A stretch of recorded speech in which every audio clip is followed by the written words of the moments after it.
You drop a rock off a bridge. When the rock has fallen 4 meters, you drop a second rock.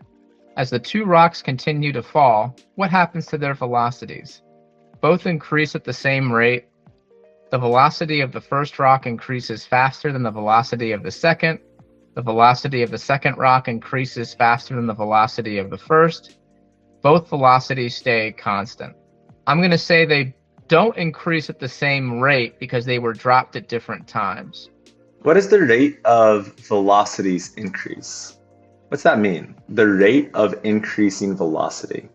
Is that, like, if you're on an axis, the distance they're traveling down, like where they are in relation to their destination at the bottom? Close to, not really. So that's the opposite direction. The rate of increasing velocity is acceleration. So acceleration is measured in meters per second squared, or meters per second per second. Meters per second is velocity. Meters per second is acceleration. So the rate of velocity, the velocity per second, is acceleration. But they're dropped at different times, so they wouldn't accelerate at the same rate. What's the acceleration that they would each have? Is this the force of gravity? Yes, it's the acceleration due to gravity. So negative 9.8. Right. Is this the answer? It's the answer. So there's a lot of these concept questions that are just hammering in that gravity is constant no matter what time you drop things and no matter what location they're at in the air. The acceleration. So even though their positions are different, but because it's the force of gravity, yeah, they might splash in the water at the different times, but it's the same number of force or the same unit. Yeah, it's the same acceleration due to gravity. Okay. So one thing to note is that it's not the same force due to gravity necessarily, because the force due to gravity also depends on the mass of the rock.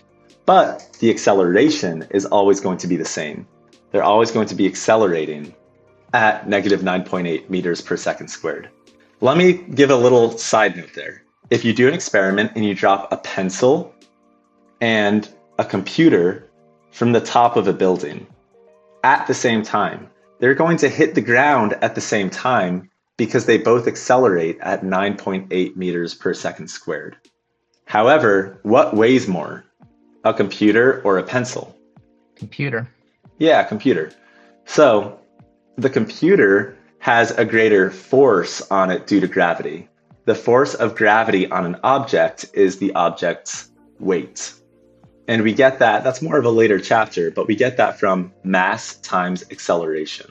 So they're dropped at the same time. The computer weighs more. The force of gravity is acting on it, but because of its weight, it might get there at a different time.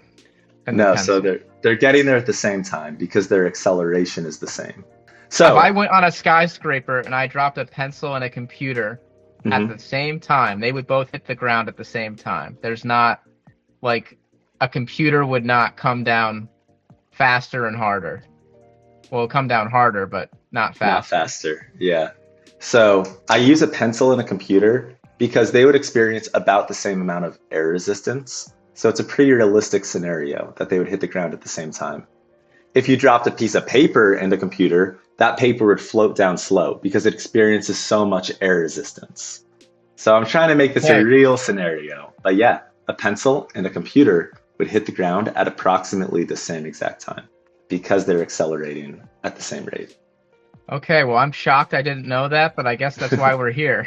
Yeah, that's what we're learning about, right? Okay, that's important.